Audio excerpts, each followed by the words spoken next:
Welcome to the Art of Decluttering podcast. We're your host. I'm Kirsty Amy from Feels Like Home Professional Organisers. And I'm Amy Revell from Simply Organised. We can't wait to share with you all of our tips and tricks to help you declutter and keep your home and family organised. If you'd like to engage with the podcast further, you can find us at The Art of Decluttering on Facebook. All right, let's get started. You've joined us for episode 2 of The Art of Decluttering. Today we'll be talking about decluttering and organising your wardrobe. So Amy, wardrobes is one of my favourite topics. I'm so excited that we get to talk about this today. What has been your favourite experience of going into a wardrobe? Oh, that's a really good question. I think probably, to be honest, there's a client one that stands out because it's the biggest wardrobe I've ever seen in my life and the most amazingly set out, like custom carpentry and things like that. Awesome. So I absolutely loved that one. But to be honest, my favourite is actually mine. Wow. Yeah, because I actually, when we moved into our house, we had a wardrobe that was just like a double door wardrobe in our master bedroom, and it just wasn't enough. And so I knocked it out. One day my husband went to work and I decided I was going to get it. And I actually knocked out a wall in our bedroom and knocked out all the internal features of the wardrobe and built myself a custom wardrobe. So that was super, super fun. And what I ended up with is a massive walk-in robe that I'm just in love with, that has every single thing that I need. You know, I'd planned it all out on paper and went to IKEA and purchased everything I need and built it all myself. Go you. Totally gave my husband a shock when he came home and we didn't have a little pokey wardrobe anymore, but we actually had this awesome space that fit everything and was light and airy, and it was the best. If only we could do that for all of our clients, hey? I know. If only our clients had the budget for us to actually go and do carpentry work as well, I'd be a happy little camper. You would be. I'd be way out of my comfort zone. Don't you like doing the handiwork? No. Oh, I love it. Yes, I know. I've seen photos of you up under desks. Yes, I take my toolkit with me. And I even have, I don't know if you've got a Bunnings Power Pass where you're like a Bunnings member, but on my Bunnings card it calls me a handyman. You crack me up. No. What do you love most about wardrobe? By no means am I a personal stylist at all, but I love the end result. I love that my clients will have a room in their house that they love everything in that room and that they can put together their own clothes, knowing that they don't have to wade through mountains of clothes to get to those 2 t-shirts that they love wearing or those 2 jumpers that they love putting on. So I love the decluttering process, and then I love restocking it and helping them to put outfits together and helping clients to rediscover their wardrobe. I love that. But it's an awesome way to think of it. Yeah, but I'm by no means a personal stylist. I've got a beautiful friend who I recommend my clients to if you live in Sydney. That's brilliant. But I do love, this is one of my favourite rooms. So how do you go about doing it? So that's really different to the reason I love it, because mine's such a practical reason that I love being able to give people permission in a wardrobe. So instead of people feeling like, you know, their undies have to be colour coordinated or folded and put in a perfect place, I find that the wardrobe's a really awesome place to say, nope, you don't need to do those things. We need to have a section or an area where, say, socks go.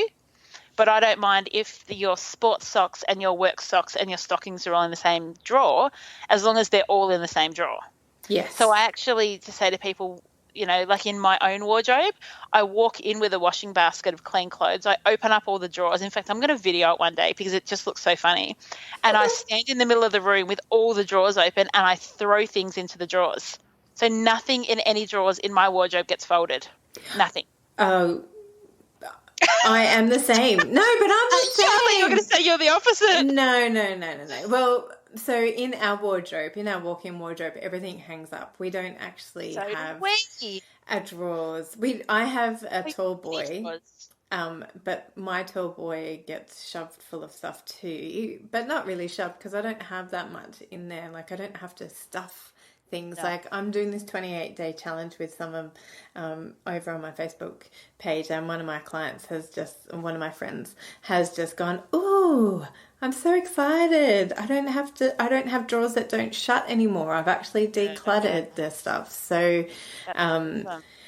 yeah, but my wardrobe's the same, but what I love doing for my clients is actually getting them to love the clothes, because I ask them I'm like, "Do you love this?" And they're like, I'm like, okay, cool. It's going in the get rid of pile. Wow. Like, I don't let them That's excellent. I don't hesitate. think I feel confident enough in my own ability to be fashionable, because I'm so unfashionable that I'd be scared I'd tell people to throw out stuff that actually look amazing in. Oh, and I don't necessarily, let me backtrack and say I'm so not a personal stylist again. No, but it sounds like you're at least confident in it, because there are some areas that I would say to people, that's horrible, get rid of it, and I feel confident in that area. So I wonder if that is one of the areas that you have a strength in naturally. Yeah, maybe. So what I go through, I don't know what you do, but I go through and get them to look at all the clothes. If it's pilly, if it's got holes in it, if it's stained and cannot be come back from, cannot be retrieved, let it go. If you're umming and ahhing about an item of clothing, let it go. Like, that's never going to be the t-shirt that you go to put on. You are always going to the same things. Yeah, you are always going to flick past that one and go to that other black t-shirt that you know you feel good in or look good in. Yeah. So if anybody hesitates, I'm all like, it's going. And then they can go, "Oh no." And I'm like, "Okay, it's going in the maybe pile." Because I find that people will be like, have a huge maybe pile, and then I'm like, okay, now that we've got them into 3 piles, definitely keeping, definitely letting go. And that letting go pile will be 2 piles. It will be, one pile will be, we're letting it go to go in the bin because it should never be seen again. Yes, not even worthy of the painting t-shirt. Yes, no, and it doesn't get downgraded to round the house. It goes. It's going. There is no round the house downgrade in my wardrobes. No, I don't. No, I do the same. It's like, if you're going to wear it, you wear it. Yeah, and then the other pile is the donate, that it's still good, still worthy of somebody else wearing it. It just needs to be somebody else wearing it. Yeah. And then that middle pile of umming and ahhing over. Yeah. I will go, when we've got the yes pile, then I'll go through and go, okay, but you said yes to 2 black t-shirts already. Do we really need 5 other black t-shirts? There's only 7 days in the week. Yeah, that's How many t-shirts, black t-shirts do you need? And so on and so forth, whatever that item is. So that's that really practical side of it, which I love. I think, giving people freedom to say, actually, even though I love wearing black t-shirts, perhaps I don't need 7 of them. Yeah, and do you talk with your clients? Do you go through their laundry cycle? Like, I often ask my clients, how quick does a piece of clothing, how quick or slow does it take this item to go from being worn to being back in the closet? Because if it takes clients 2 weeks for that process, then sure, you may need 7 black t-shirts. Yeah. But if it takes 2 days, then you'll be wearing that black t-shirt again in 2 days because it's your favorite. So why do you need 5 favorites? And if it's 2 days, it also means that the t-shirts will get worn more, which means they'll wear out quicker, which gives you permission that once you've actually worn through that item, you can let it go and you can justify buying yourself a replacement item because you've worn it well. Yes, and you've loved it. So one of the other things that I'm really big on, and not all my clients are big on, but this is part of my educationing, we do good a lot word, of that. is to encourage my clients that when they are going out to buy new clothes, let's try and be ethical in our choices of clothing. That's huge, and that's something I really want to expand my knowledge on. It's not something that I feel like I've kind of got a really good handle on how to pick those ethically suitable clothing, to know they've come from somewhere where there's been good human rights, that we're also shopping environmentally, that we're not buying things that are only going to last a couple of weeks and then end up in landfill, that are full of clothes full of plastic. So I think that's really a journey for me. I certainly am not someone to give great advice on it just yet, but it's something I am learning about. So there's the Australian Baptist Aid have done this ethical fashion guide. So you can hop on their website and put in your favorite store and see how they're rated. They look at the clothing, where they make the clothing, like how they source the clothing, all the way through to fair wages. So you can hop on there, and if it's A-rated, then you don't even have to think twice about going into that shop. You'll just go in and buy whatever you need, not want, whatever you want. So I will put the link in the show notes for you, Amy, so that you can educationing it up. And that's really good. Thank you. Help our listeners and our clients. So I also really encourage my clients that when we've gone and processed all this, then we go, okay, well, actually, maybe you do need another black t-shirt because that one is worn through. So like you've been saying the whole time, it gives people permission. And we are not here, I feel like I'm talking way too much this episode, but we are not here to restrict our clients in any way. We're here to help them and encourage them to be really intentional about everything in their life. Intentionality is key. Yeah, because it's so easy to go to the shop and go, oh my goodness, that's on sale. That's so cheap. I'm going to get that. You may not even have thought about the ethical side of things. And if that's not your bag, that's not your bag. That's cool. That's cool. I just feel it's cool, but you totally should grow in it like me. So it may not be your thing, but maybe you can help make it your thing because it's cool that it's not, but it's not cool that it's not. Yeah, totally. Thank you. Thanks. We could be growing in it. You don't have to have had it your thing and know everything about it to say, actually, that is a value that lines up with my personal values and I want to grow in it. Because that's what it is for me. It's not something that I fully get. But come on, people. Yes, let's be intentional and responsible and ethical shoppers. Yeah, absolutely. So, but yeah, we just want to encourage our clients to be intentional and to be thinking when they're out shopping, well, actually, do I actually need this item that's on sale? Yeah. Let me think. Oh, no, actually, I've got 5 black t-shirts that are slightly different, but very similar to this, so maybe I don't need that. Yeah. And also encourage my clients to be intentional about why they're going to the shops. Like, are you going to the shops because you've just had a fight with your partner? Yeah, that's great. Or you're angry at your kids, or you're frustrated at work, or... bored and anxious. Yeah, you're bored, or, anxious, like... Stop and think about what that is, and if there's a more productive, useful way to express that feeling. Like, do you need to go and make up with your partner? Do you need to apologize to your kid? Do you need to take rest? Do you need to just go home and have a sleep or watch TV or like read a book or go hang out with your girlfriend and debrief with your girlfriend? Good, Kirsty. Because there's not really anyone in our life telling us that. And so sometimes to have someone that you trust, a professional organizer, come in and say, actually, let's have a look at this. Let's not just automatically assume that, yes, shopping is the answer. Something that I often tell clients is if you're ready to do a full wardrobe upgrade, so whether or not you might have just finished a season of having babies and breastfeeding, or whether you've lost or put on weight for different reasons, or you're going corporate when you've been in the mummy land for a while, or vice versa, those seasons where you feel like I need a whole new wardrobe, is to actually have a good declutter first. Because what I find is people will just go, oh, I need a whole new wardrobe. I'll set aside a weekend. I'll take a couple of $1,000 and I know I give myself permission to buy everything. But really what needs to happen first is a real honest look through a wardrobe and picking out, well, what items do I love and what do I want my style to look like? And what do I need to buy? What do I already have that I could actually just accessorize or buy a skirt that matches or a top that matches it?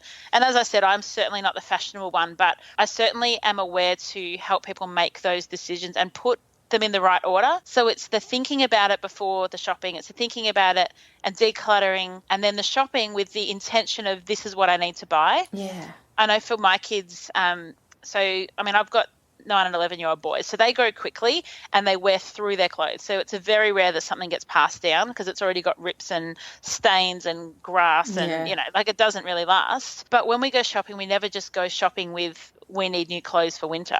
No. It's always we need 3 pairs of tracksuit pants, 1 pair of pajamas this size, we need new socks, we need a new pair of shoes for this occasion. So it's really that specific, I know what I'm shopping for, so that there's not kind of that just wandering around waiting for something to catch your eye. Yes. Yes. Do you find the same thing? Yeah, we do exactly the same thing. Thankfully, we have got lots of hand-me-downs. I will go through them and process them all when I get them. So if I know straight away I'll never put her in that, then I pass that on Good straight away. idea. There's no point having a beautiful dress in her wardrobe if she's never going to use it. It may as well So get passed true. on.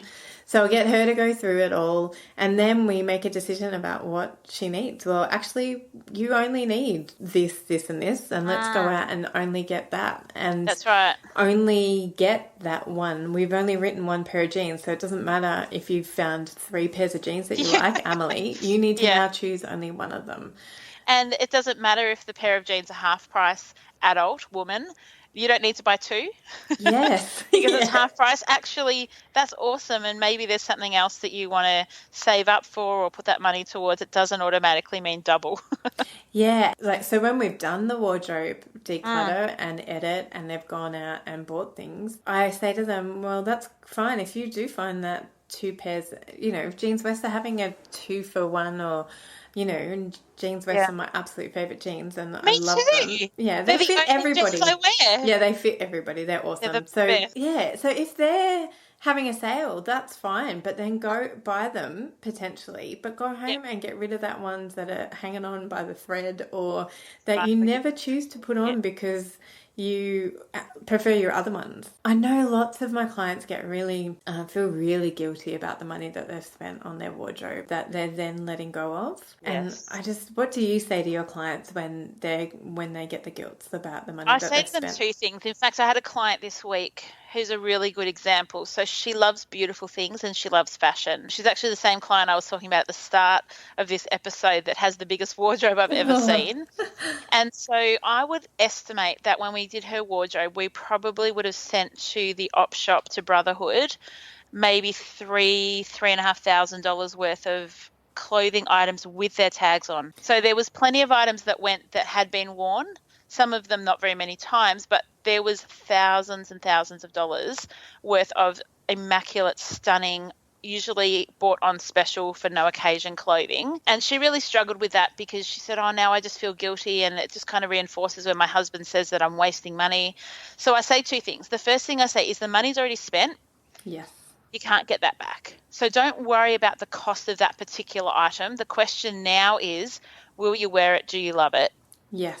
And the second thing is, let's learn from it. So let's look at that and say, you're right, even though you can't get that money back, has that been a waste, or is there some shopping habits that perhaps you can curb?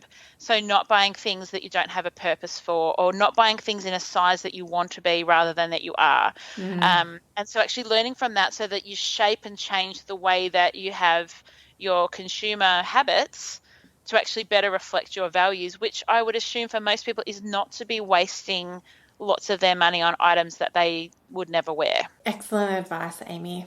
Do you have clients? I often have clients who keep a lot of their pre-baby clothes or, when they're a lot slimmer and they're just hanging on to those clothes. What do you say to your clients when you come across that? Yeah, so I usually, I find clothing can be a really sensitive issue because people can have clothes that they've kept for very emotional reasons. So a few different examples: wedding dresses from marriages that failed, but the wedding dress is still in good condition. And there's that kind of, the wedding dress is perfect and reminds me of the good times, even though the marriage didn't stay together or whatever. There's pregnancy and maternity clothing for families that have lost a child or are unable to conceive more children. And it's the grief of sometimes letting go of those clothes is saying, I'm closing a chapter. There's clothes that have been handed down. So even yesterday, there was a client whose husband had a jacket that he'd been given by his grandfather that he wanted to give to his son. Now, nobody will ever wear it, but it was more like an heirloom kind of thing. So there's that really deep emotional connection to an item of clothing purely based on who it's from. So I guess with clothing, I can easily see, and the other thing is when people have usually put on a significant amount of weight rather than lost it. Yes. And they want to keep the clothing that they want to be back into. Yeah. And so really it's not actually anything to do with the clothing. It's usually to do with the grief or the regret or the fear. And that you would know, Kirsty, that's the stuff that we deal with as professional organisers. It's very, very rarely ever about the stuff, and it's often about what that stuff represents. So I would then spend time, kind of fleshing that out a bit with people and talking to them. How does it make you feel? Can you tell me?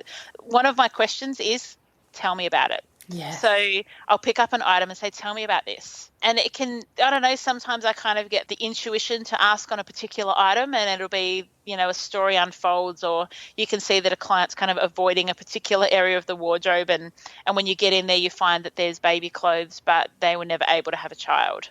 So, it's can be so complicated and so deep for people that wardrobes, I would never, if I'm doing a full client's house, we never, ever, ever start with the wardrobe, because I feel like the wardrobe is such an intimate part of their lives and it shows so much. Kirsty, you and I see people's underwear. We go through their bras. We see everything. And so, I'll hear stories and we're going through and there's all this beautiful lingerie that a woman will say, well, I might as well get rid of it. And there's actually issues of intimacy or how she feels in her marriage or relationship. And it is so intimate that I feel really privileged when anyone lets me do their wardrobe, because I know that there's a trust, that they trust me with their heart, really. Yeah. Oh, that's so beautiful, Amy. You're so beautiful. Can I be your client? You don't need me, Kirsty. We'd have fun, but you don't need me. Yeah. But you know what I mean? It is. The wardrobe has so much in it that is more than about the clothes.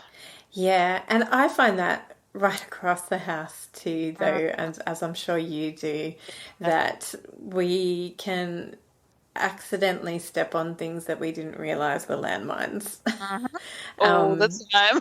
So, but part of our job is to be asking the right questions and to be pushing people through that, to be gently encouraging them to actually process what's going on and to walk them through that, to be walking alongside them in love and kindness and non-judgment, but to keep pushing through, because a lot of the time our clients just want to stop there and they're like, yep, okay, I don't want to talk to you about that, and okay, I'm done with the wardrobe. And you're like, that I'm really sorry that this is bringing up stuff for you, but why don't we chat about it? And then why don't we keep moving, because this is why this wardrobe has never been dealt with, because you keep hitting this wall and not pushing through. So that's right. And something I often say to my clients, and it's in truth, is I say to them, I love you enough that I'm going to ask this question, or I love you enough that I'm going to sit here in the irkiness and the yuckiness with you. In the mess. And, I had a client this week just sit on the floor in her bedroom and cry. And it was over a title deed, like when you buy a land. Yeah. And it was because it reminded her of a situation that was quite, raw for her. And so I think it is about loving people enough to say, actually, I'm not just going to find this all too much. You cannot be a professional organizer and not be okay with people crying. No. You need to be so okay with that. And we are okay with mess. Yes. That's our job is to be okay with mess. That's right. And to be with people in their mess and to help them process their mess and move towards healing and hope and life. Yeah. So you make me love my job even more, Kirsty. No, I love my job. Thanks, Amy, for letting me talk about my job. This is great. Let's just stay on this phone call for an hour and just talk about how much we love our job. No, I love encouraging people, particularly when people are holding on to clothes that they no longer fit because they're larger than the clothes. I often say to people, hey, how awesome would it be when you get back down to that size that you want, that you get to go out and buy a whole new wardrobe in that size. Keep one piece to inspire you and to motivate you. But I promise you that clothes from the 90s, when you get down to that size, you will not actually want to wear them again. I had that experience. And you'll end up going out and buying new stuff anyway. I had that experience after I lost weight after having Oliver. I got back into these clothes. I was like, awesome. I'm so proud of myself. I can fit these jeans. but I don't want bell bottoms. Now, bell bottoms are back in, so maybe I should have kept onto them. But No, I'm you like, shouldn't have. actually, they're not trendy anymore, even though I really love this pair of pants. I'm It was like, I actually will, what signified for you more than about the actual piece of yeah. material. So I encourage my clients to keep that one pair if it's motivating. But the motivation should be how you're going to feel, how fit and healthy you are, and that should be what's motivating you, and knowing that you can go out and justify buying a couple of pieces in that size 8 because you've worked damn hard to get back down to that size. Exactly. Whatever. And what we're not saying is then go and spend $4,000 and buy, every every item that your eyes land upon. It's still about buying well. But Yes. it is about not saying to yourself, and look, do you know what a lot of women do is they wear really old, daggy clothes because they want to save money or they want to spend money on different things. But you're not doing yourself any favors when you always put yourself last. Amen, sister. So it doesn't, as I said, it doesn't, man, look, I don't spend a lot on clothes at all, but I want to feel lovely in what I wear. Exactly. You want to feel good. So go out and go shopping at an op shop. Go shopping at that op shop that Amy decluttered all of her clients' clothes to. Tell you what, whoever gets to buy some of these clothes will be loving it. Yeah. Any last tips for doing your wardrobe that you want to share with our listeners? I think we've done really well. What I'd love to do is have another episode soon about the practicalities of drawers, shelves, hanging space, doors, no doors, what else, how to keep your shoes. I think it'd be great to have a really practical one, but I've loved laying the groundwork today with some of the mindset stuff around wardrobes. Yeah. It's so important to figure out, to be self-aware, I think. It's really, that's part of being a mature adult, isn't it? Absolutely. Is figuring out what's actually going on and dealing with that and working on being positive and having a great mindset that's going to move you forward instead of keeping you stuck wherever that is in life, if it's in your wardrobe or, wherever you feel stuck. That's great. We can be doing lots of work, and we all need to keep learning and growing and keep working on ourselves. Yeah. So thanks for your time, Amy. I'm so excited for our listeners. I think our listeners will get heaps out of today, and make sure that you listen to the next few episodes, because what we really love doing is combining the mindset stuff and the practical stuff. So you're just going to be able to blitz it, and we hope that today's been an encouragement to you. Yeah, why don't we make the next episode about the wardrobe again? Let's do it. I think that's an awesome idea. Episode 2.1. Thanks for joining us. If you've learned something awesome today, do a girlfriend a favour and share this episode with her so that she too can learn the art of decluttering. You can find me, Amy, over at simplyorganised.net or on Facebook as Simply Organised PO. And you can find me, Kirsty, over at feelslikeHome.net.au or on Facebook as Feels Like Home PO. Don't forget you can see the show notes in your podcast app, so if there's anything you want more info on, just check it out there. If you love what you hear, we'd really appreciate you leaving a review on iTunes. We hope you've enjoyed listening and that you've learnt some great tips to help you declutter and keep your home organised. We hope you have a great rest of your day and enjoy the freedom.